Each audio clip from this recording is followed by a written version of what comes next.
You're not in class to hear it. Yeah, and she'll ask us, and we're like, I don't know how to explain it to you when you're in Florida, and not give you the and not trying to give you all the answers. Yeah. All right. 2.6 is family of functions. Something we're going to write down first is each linear function. No matter what linear function you look at, y equals 3x minus 8, y equals 2x plus 4, y equals 6 halves x plus 72. Any linear function that you look at is a transformation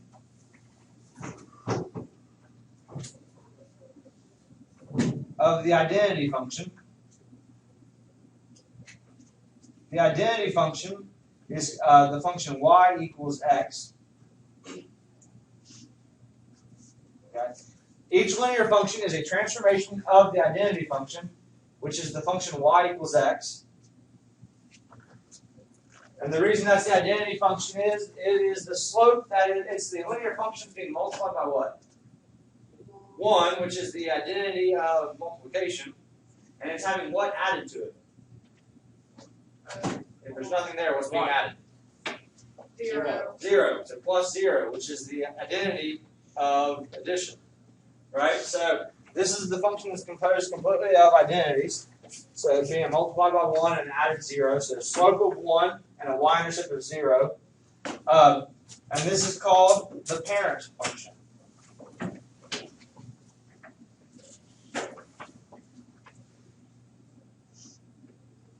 If you understand y equals x, which is the identity function, it's called the parent function because it gives birth to all the other functions that can be manipulated from that. Y equals 3x plus 2. Y equals 3x plus 2 is just a manipulation of y equals x. So, first thing I want to go over is, this is called the parent function because y equals x can be used to create all the other linear functions. And I want to go over what it means to be a transformation.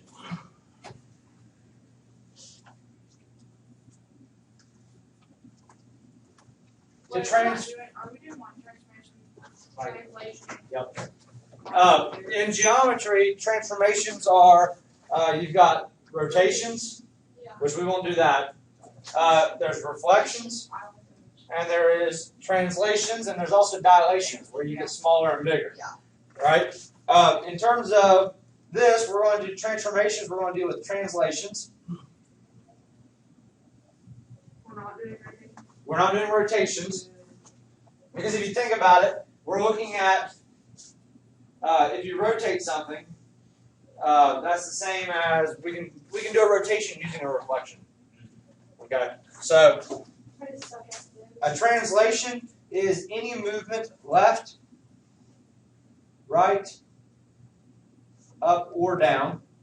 So if we take a line, we can move it up, we can move it down, we can move it to the left or right. Now, moving it up or down is going to change our y-intercept. So instead of being at 0, if we move it up, it's not going to be, say, y plus 2, y plus 3. If we move it down, it's going to be, or not y plus 2, y plus 3, x plus 2, x plus 3. If we move it down, it would be x minus 2, x minus 3. Okay, so moving it up and down gives us different y-intercepts.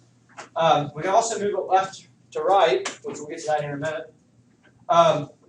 We can also do reflections. Reflections just change your slope. If you take a line and reflect over the x or the y-axis, instead of having a positive slope, it's going to have a negative slope. Or you can take this same line and reflect it over the x-axis, which then makes it down here. Okay, two different types of reflections: y-axis and x-axis reflections. Okay, so we have x-axis and y-axis reflections.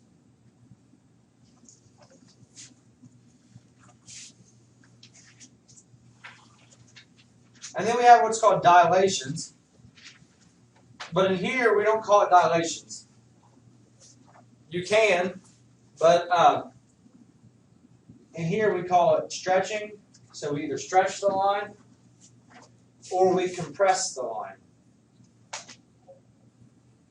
Okay, we either stretch it upward or we compress it downward. Dilation, if you think about a geometrical object, stretching makes it bigger, compressing it makes it smaller. So that's all of our different transformations. Now, we call this a parent function because it can be used to create all other linear functions. I want to go over the two main parent functions we're going to do in this class. These two parent functions are going to be used basically throughout the entire year.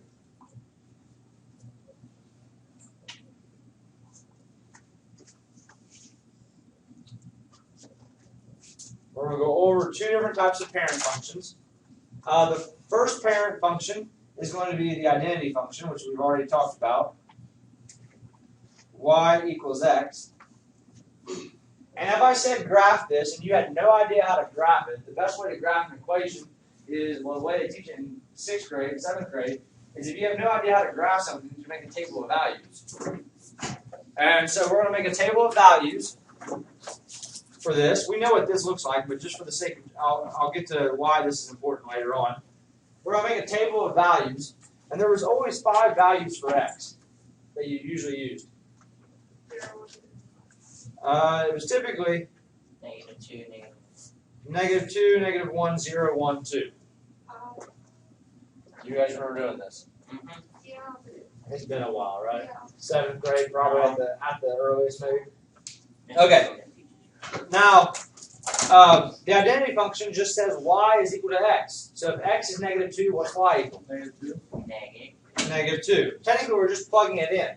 Plugging -2 in for x, it gives you y equals -2. And so, this one's an easy one because all of the y values are equal to all of the x values. That's the identity function, y equals x. So if we were to graph this, we have -2, -2, -1, -1, 0, 0, 1, 1, and 2, 1. And this is y equals x. This is a parent function because every single line that you can draw can be found by taking this, moving it up, moving it down, reflecting it in either direction, or stretching it upward, or compressing it by making it smaller. Okay? Because if we were to take this and we were to take this line and stretch it, it would actually become more steep. If we were to take this and compress it, it would actually become less steep. Does that make sense to everybody? Okay, so this function can be used to come up with all the other possible functions. And then the other parent function is the parent function of the quadratic functions. That's y equals x squared. This is the other parent function that we'll be dealing with. This is a parabola, a U-shaped curve. Okay? This is the only way I think this is typically taught in Algebra 1 is through making a table. Correct? I don't remember anything. Okay. So typically in Algebra 1, quadratics are taught at the very end of the year if you get to them. And they are taught through using tables in all cases. Okay, now, is the only way to graph a line by making a table? No, there's shortcuts, okay? And you should know most of those, and we've covered them pretty briefly this year. But y equals x squared, making a table is not the only way. That's what this year's primarily going to cover, is how to graph things without a table.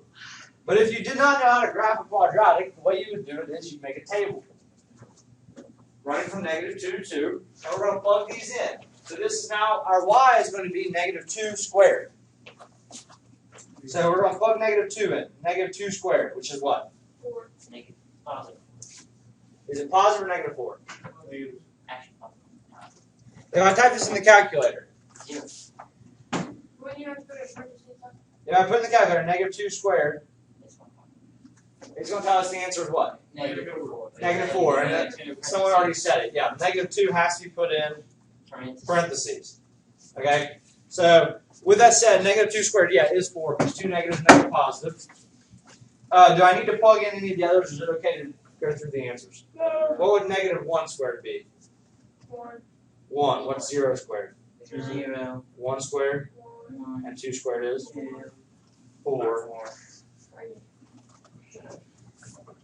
Alright, now we graph this, and this is the basics for, this is the basics for all physics. Because an x squared is the projectile motion. If you play Angry Birds, okay, how the bird is projected how the bird is projected. It's shot from here and it makes a piece of a parabola. Okay, so the people that actually designed the game programmed the computer using transformations of quadratic functions. But anyways, negative 2 squared is 4, so that's negative 2, 4. Negative 1, 1. 0, 0. 1, 1. And 2, 4. And if you were to connect this, it's a parabolic curve. It's a parabola. These are probably the most used algebraic function because this parabola has multiple uses. Solar panels, or not solar panels, satellite dishes are used in the shape of parabolas. Headlights are parabolic in shape. Flashlights, bridges. If you look at any bridge is composed of parabolas, okay, because of their specific properties. But one thing I want to add to this is this right here. What's the y-intercept? 0. What's the slope? 0. 1. Slope is 1. Okay, so when we're talking about this parabola over here, we have something similar to that. The y-intercept is what? 0. Yeah, well, here's how we know the y-intercept is 0. To find the y-intercept, you just plug what in for x? 0. Right? 0. We did that when we did graphing lines. To find the intercepts, to find the y-intercept, you plug 0 in for x. What's 0 squared? 0. You get y equals 0. So the y-intercept is 0. And then this, okay, now here's the question. This does not have, or how many slopes is in this curve? 0. If I ask you what's the slope at this point, the answer is 1. If I ask you what's the slope at that point, the answer is what? What's the slope of that line? What about here? 1. 1. So no matter where you're at on this line, the slope's always going to equal 1. Now look at this line.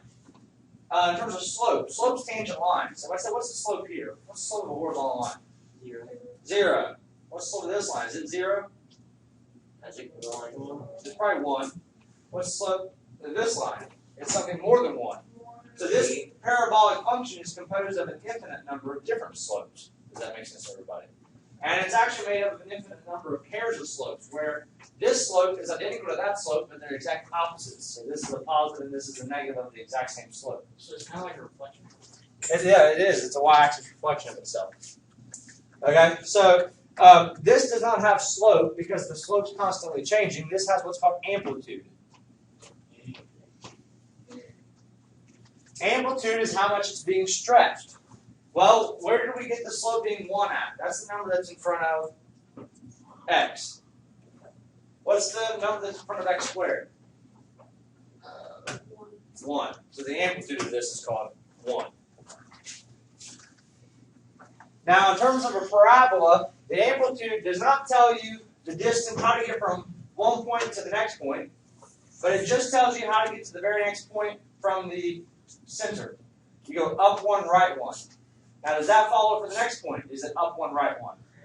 No, it's up 3, right 1. So it's constantly changing.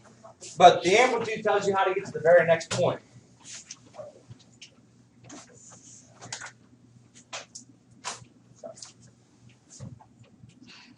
Is there any questions on these two parent functions? Now, with this being x squared, what that means, and that's a parent function, all parabolas can be written using an x squared. Yes, sir. Explain to me where you got the amplitude again. Amplitude is just the equivalent of slope. But the issue is slope equaling 1, that's because the slope on this line, no matter where you're at, is always going to be 1. This slope is constantly changing. So why is it 1? Because the leading coefficient, the number in front of x squared is.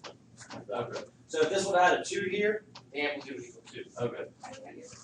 And the 2, or number in front of here, tells you how to get from this point to the next point. The amplitude being 1 means we go up 1, right 1, and we also go up 1, left 1. Okay? If it would have been a 2 here, we would have went up 2, left 1, up 2, right 1. Okay. Okay?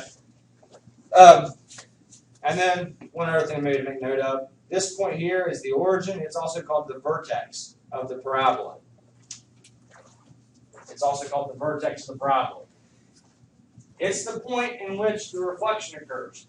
If you reflect this half over to this half, they land on top of each other.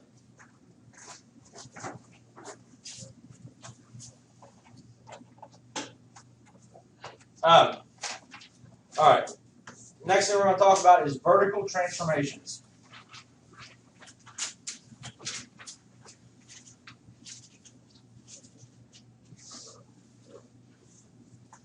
Vertical transformations.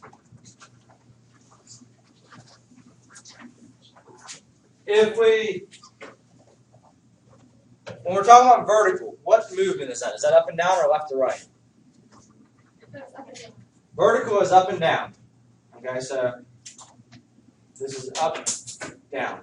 That's what we're talking about. Moving the graph up and down.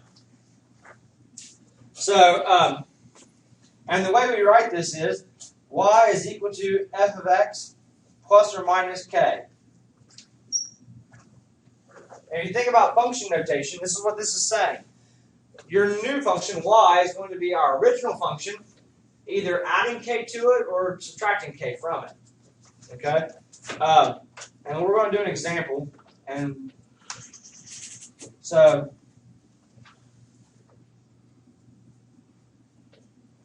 create a table to graph y equals x plus 2.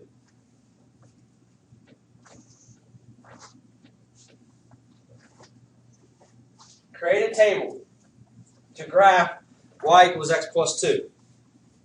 Let's ignore the fact that we understand what the y-intercept and the slope is. Let's just imagine if we didn't have any idea of how to graph this using slope-intercept form. If we had to use a table, you would put x, y. We'd use the same 5 points every time. -2 to +2. Plugging these values in for y, or plugging these values in to get y, this would be -2 plus 2, which is what?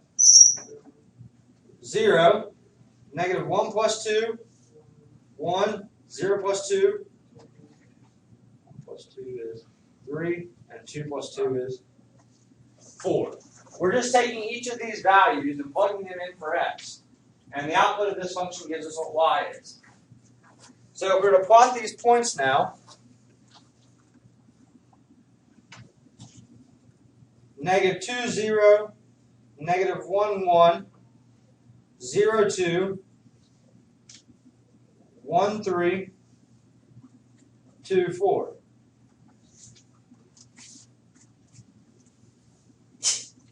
Bless you. Bless you. And then out beside here, I want you to write this. How does y equals x plus 2 relate to y equals x? How does y equals x plus 2 relate to y equals x? If you look at the graph of y equals x, that's the identity function on the other side. It's right here. Y equals x plus 2 is just taking that graph and moved it what?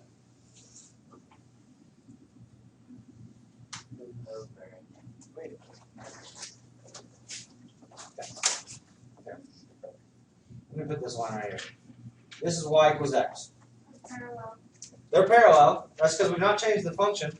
So they are parallel, but how do they relate in terms of transformations? If I was to tell you y equals,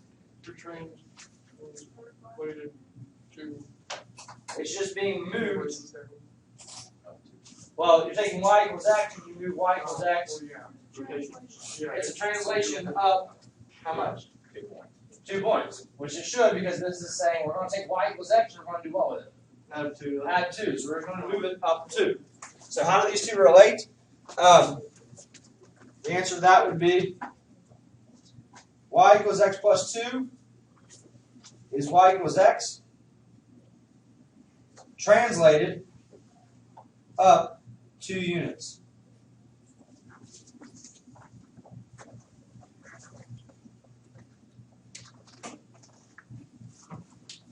Y equals x plus 2 is just y equals x translated up 2 units. So the convenience of that is, if I were to give you this function, y equals x minus 4, you don't need to create a table. You do not need to create a table. Y equals x minus 4. Let's think about this. This is y equals what? X. We're talking about vertical transformations. So we need to draw that picture. This is y equals x. Y equals x minus 4 is y equals x translated. And then since it's a negative, it's down 4 units.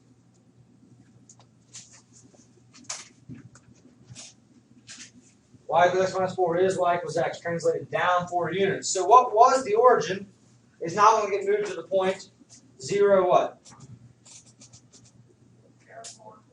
0, negative 4. If you move that point down, every other point is going to move down with it, making the new graph be parallel to the old graph, just being moved down 4 units.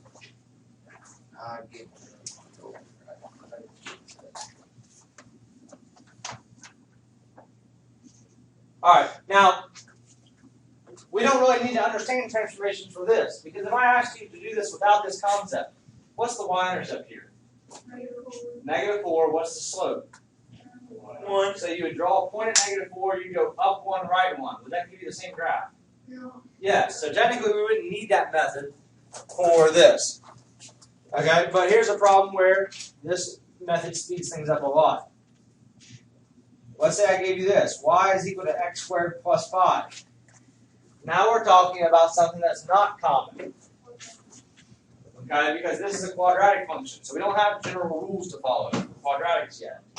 So we know that this is the parent function, y equals x squared, that's been translated, what? Up 5 units. So we're going to just start off with this. It doesn't take much to draw this picture. If I were to draw this without any tick marks, this is the graph of y equals x squared. And we're going to take that and move it up 5 units.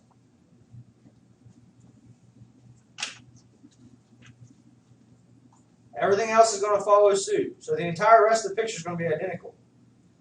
It's just that main point, that vertex, that main point, where it was at the origin, is going to get moved up 5 units. That's quicker than, understanding this concept is quicker than drawing a table. Yeah. Does that make sense? Yeah. It's quicker than drawing and making a table. Alright, now.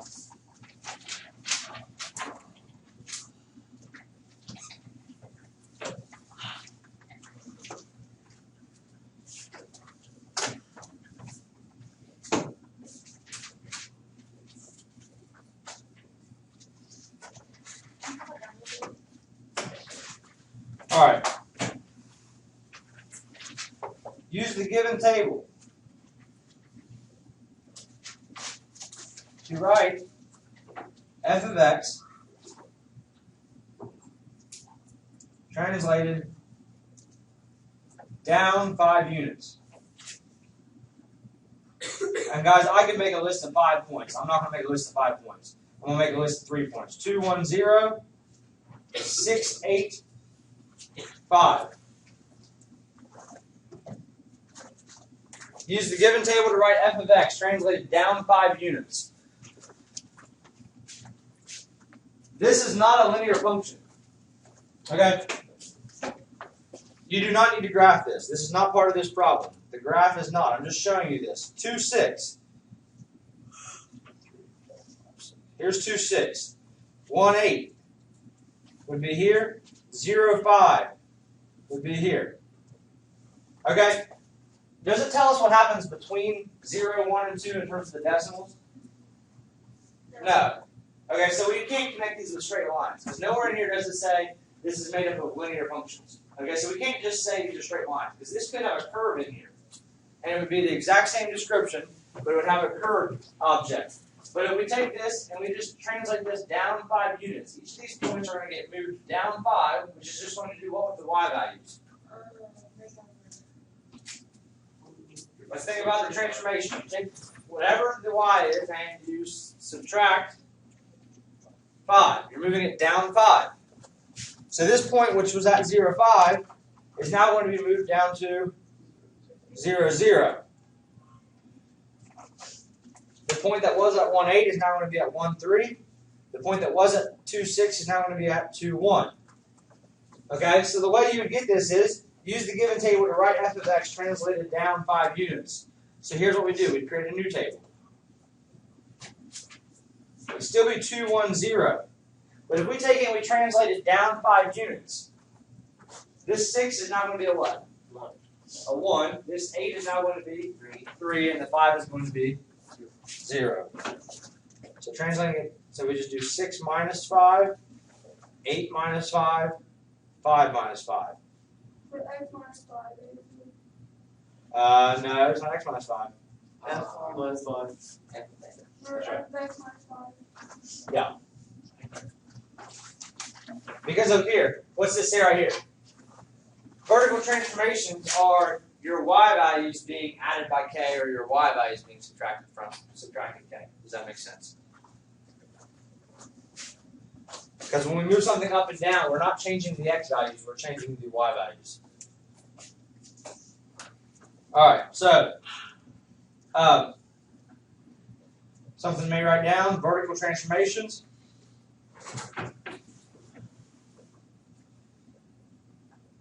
Y equals f of x plus k, given k is greater than 0, which means k is a what kind of number? Positive. So this is adding a positive, which is the same as just adding, right? F of x equals plus k is going to be a translation up or down. Translate up k. What's the deal with the less than sign? Is k is greater than 0, it means k has to be a positive number. Because here's the reason this is important. Here's why k is greater than 0 is important. If k was negative, this would be a plus a negative, which turns into a what? Plus a negative turns into a negative, which would be a subtraction, which then instead of being a movement up would turn it into a movement down. So this rule only applies if k is positive. Okay, so then what we'd say is we'd say this. Y equals f of x minus k, given k is positive. That just means you're minusing a positive. That's a translation down k. And the same theory holds. If k was negative, you'd be subtracting a negative. Subtracting a negative turns into an addition. So that'd be an upward movement. So k has to be positive.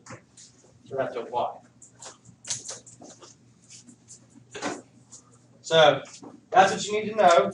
And then here's an example.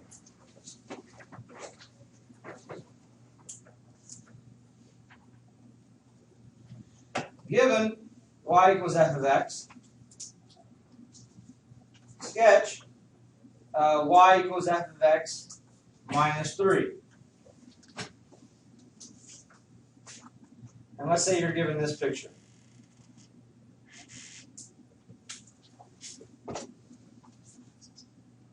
So you're going to go down 3 units. Right? Correct.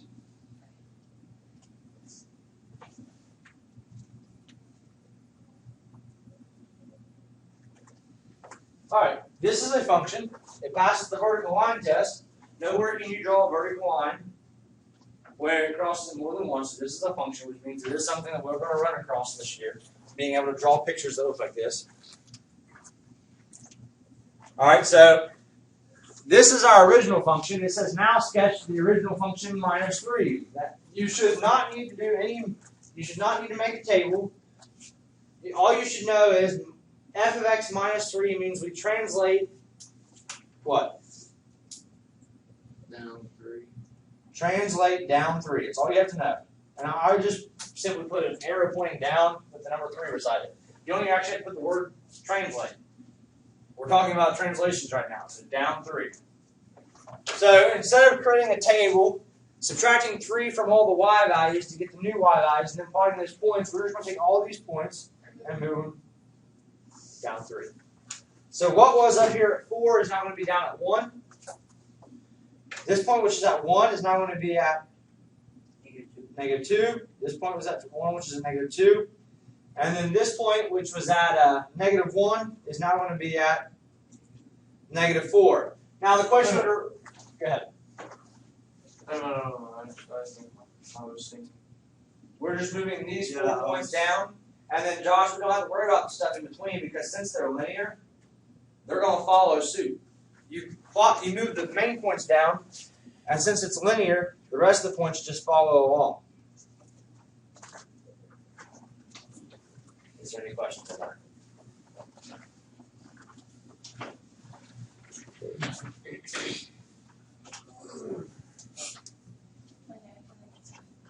Do what?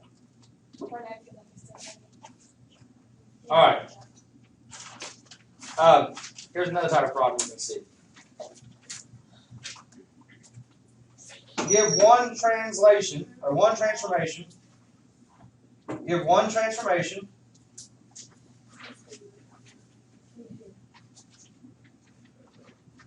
that will plot f of x equals x plus 3 onto g of x equals x minus 6.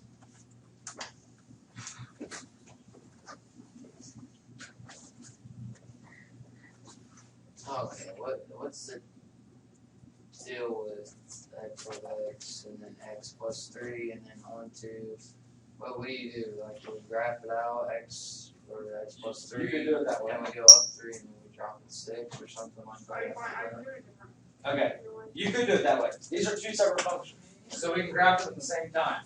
So there's two ways to do it. I mean, step one is let's just graph both of them. So f of x equals x plus 3. That's just the identity function that's been moved what? Why am I not the game? Because we need to go up to 3 and down to -6. Okay, this is just the identity function that's been moved what? Up 3, right? What's the g do? We're going to get to that. We're doing f of x right now. F of x equals x plus 3 is just the identity function that's been moved up 3. So we're just going to move it up 3. So first thing, if you think about this, this is y equals x. That's the identity. F of x equals x plus 3 just moves that up 3. So here's what we're talking about. This is f of x. We're taking the original and moving it up 3.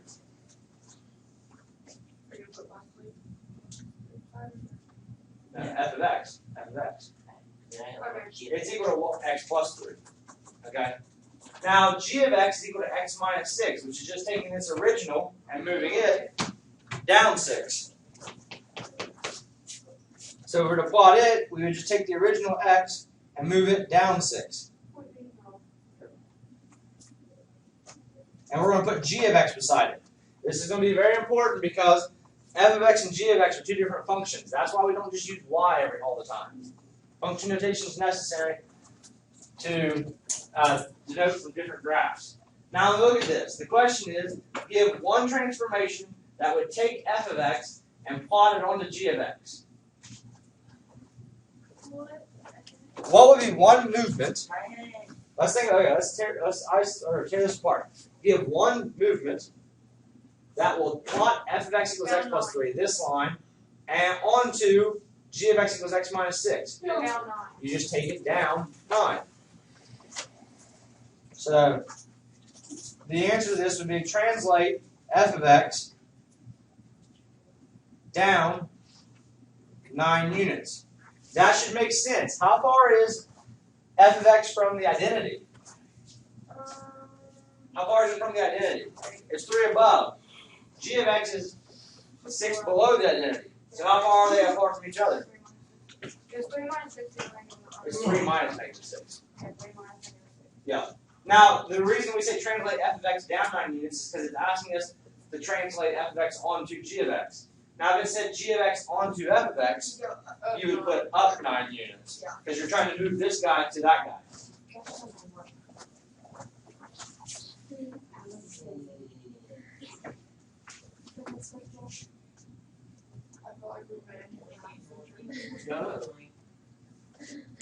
Alright, so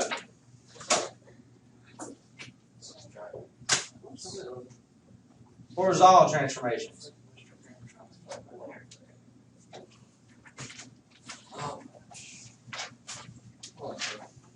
How much more after this? We're not even halfway through the section. Wait, are we gonna have enough time then? We're going to have enough time. Horizontal transformations. Horizontal is movement that is to the left and right.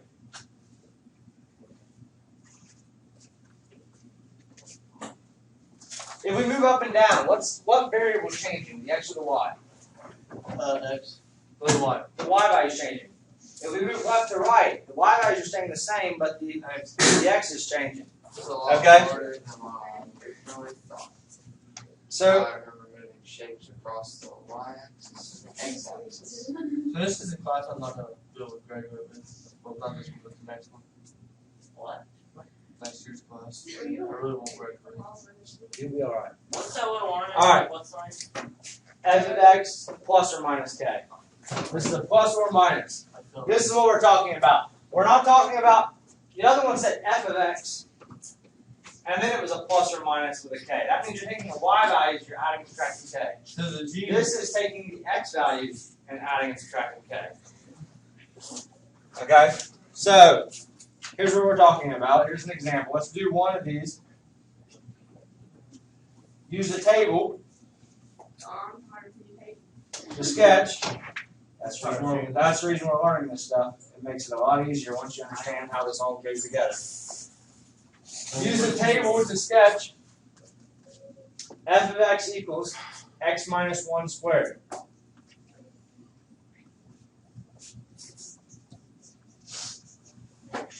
Can you throw it down for just one second? Hold on. Okay. I wrote Y. Well, y and f of x are the same. Yeah, I know. But I don't like it to be different. Use the table to sketch f of x equals. Guys, look at the difference here. X squared minus 1. That's a movement down 1. Okay? Because you're taking the entire y value and subtracting 1. What's If we write it like this, we are taking 1 away from the x and then squaring it. Okay? So it's not a downward movement, it's a left to right movement. We'll go over which one what's it the is. thing below the plus sign? Plus right here, plus or minus. It means it can be either or. Add or subtract. Okay, so if we plug negative 2 in here, this is going to be negative 2 minus 1 squared. What's negative 2 minus 1? -3. And what's negative 3 squared? Hey, got a question. Can we do this some other way, like where we take the problem and put it down at the bottom, and then instead of having to write it out for everyone, the things, we That's just how- write like x minus 1 at the bottom and plug it in. That'd be fine if you want to do it that way. This would be negative 1 minus 1 squared. What's negative 1 minus 1? -2. Negative 2 squared is 4. 4. You get 1. 1 minus 1 is 0. 0 squared is 0. I figured out that Calm down. just Whoa. You don't need to write all these out. I It's the same concept that applies every time. You just plug it in and work it out. You need to just like pause for like 3 minutes. So Yeah. We only have 3 minutes to watch. sounds great. Alright, just pause for the rest of the time. How about you guys just quit complaining, or I can speed it up? Because at the end of the day, I can cover this as fast as I want, and it's up to you to keep up. Alright, I'm okay with you asking me to slow down, but I'm not okay with complaining about the amount of notes in this class. If you don't like it, figure it out, because it's not going to change. I've taught here 6 years, and my expectations have not been lowered yet. Okay? So get used to it. I'm asking you to write down what I have on the board. We've done all of this entire year. This is substitution and evaluating. We've done that since day 1 of this class. You don't need to write this down. You should know how to do it by now. If you don't know how to do it by now, that's up to you to figure it out. That's the reason when you need to make sure you're learning this stuff as we go. It's going to build upon itself. If you don't keep track of it, and you're just learning it to take the quiz, you're going to be screwed by the end of the year. Prepare yourself for a full day tomorrow. I'm not gonna be here Wednesday and Thursday, and you're gonna be responsible to do all this on your own without me here.